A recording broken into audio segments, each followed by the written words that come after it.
Pada saat perjalanan di dalam terowongan, putra suci Li Guo berpaling ke arah Neili dan bertanya, "Apa kau dari klan Rakun Berdarah Dewa?" Lalu Neili menjawab, "Benar." Sambil melirik ke arah Li Guo. Siapa yang menyangka kalau klan Rakun Berdarah Dewa mempunyai seorang jenius? "Bagaimana kalau kau menjadi pelayanku?" kata Li Guo. Li Guo memberikan tawaran kepada Neili untuk bergabung menjadi anggota Sakte Demon God, dan dia ingin tahu apa pendapat Neili. Lalu Neili pun menjawab, "Terima kasih atas kebaikannya, tapi saya lebih suka bebas. Jadi saya rasa, saya tidak bisa menjadi pelayan Anda." Tentu saja Neili akan menolak tawaran tersebut. Karena apabila dia masuk ke dalam Sakte Demon God pasti identitasnya akan terungkap. Li Guo mengerutkan alisnya sesaat tanda dirinya tidak bahagia dengan jawaban Neili. Tapi sesaat kemudian ekspresinya kembali normal. Dengan nada tidak peduli Li Guo berkata, "Baiklah." Neili tersenyum, dia tahu bahwa Li Guo masih memerlukan dirinya untuk mematahkan susunan pola inskripsinya. Selama Li Guo tahu bahwa Neili berharga, dia pasti tidak akan macam-macam dengan Neili. Setelah beberapa saat mereka melintasi jalan terowongan yang panjang. Akhirnya mereka melihat seberkas cahaya di ujung jalan. Dengan cepat mereka memasuki sebuah ruangan yang sangat luas. Ruangan itu adalah ruang tanpa dinding atau batas, hanya kekosongan yang luas. Lalu salah satu bawahan melihat sebuah potongan-potongan batu yang besar yang tergantung di udara. Batu-batu itu sangatlah banyak dan padat, seolah menutupi ruang itu sendiri.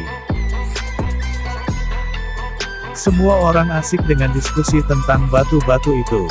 Sedangkan di sisi Neili, dia tahu bahwa itu adalah susunan batu eternal atau Sky Spirit Stone Array. Lalu seseorang kembali berteriak, "Lihat ke sebelah sana, ujung batunya." Lalu fokus semua orang kembali melihat ke arah batu-batu itu. Di ujung batu itu terdapat sebuah cahaya terang di antara batu-batu itu. Lalu mereka melihat ada banyak harta karun di sana.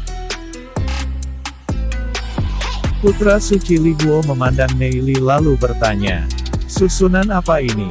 Neili menjawab, "Sepertinya susunan ini tidak asing. Susunannya dipenuhi dengan kedalaman yang tak berujung, setidaknya aku membutuhkan 2 atau 3 bulan untuk memecahkannya." Semua orang terdiam dan terkejut dengan jawaban Neili, karena untuk memecahkan susunan itu ternyata sangatlah lama. Putra suci Li Guo terdiam dan menatap Neili. "Kau tetap di sini dan fokus menghancurkan susunannya. Kami akan mengirim beberapa orang untuk mencoba ke sana." "Baik," kata Neili mengangguk. Lalu putra suci kembali memberikan arahan. Sama seperti sebelumnya, masing-masing dari mereka mengirimkan 10 orang. Tetua God Thunder dan Yan yang menyetujui arahan dari putra suci Li Guo. Lalu kemudian 30 orang maju ke arah bebatuan mengambang itu. Bebatuan itu mengambang ke segala arah. Ketika mereka masuk, mereka tidak merasakan ada sesuatu yang menghalangi mereka. Mereka masih berpikiran bahwa batu itu hanya batu biasa. Lalu setelah masuk lebih dalam ke arah bebatuan, mereka mulai berkeliaran seolah-olah mereka telah kehilangan arah. Lalu kemudian mereka pun kebingungan dan tidak tahu mereka sedang berada di mana. Putra suci Yan yang menjadi heran dan bertanya, "Ada apa?" Sedangkan di dalam bebatuan, mereka semua sudah menyadari ada sesuatu yang tidak beres, lalu memutuskan untuk cepat keluar dari sana. Mereka terjebak dan tidak bisa melarikan diri. Beberapa ahli dengan liar memukul batu-batu itu dengan harapan bahwa ada jalan keluar dari sana. Tetua God Thunder tidak bisa menahan rasa kesalnya lalu bersumpah, "Ah, dasar tidak berguna." Neili memotong. Bukannya mereka tidak berguna, tapi karena susunannya memang membuat orang kebingungan. Seperti layaknya susunan ribuan ilusi.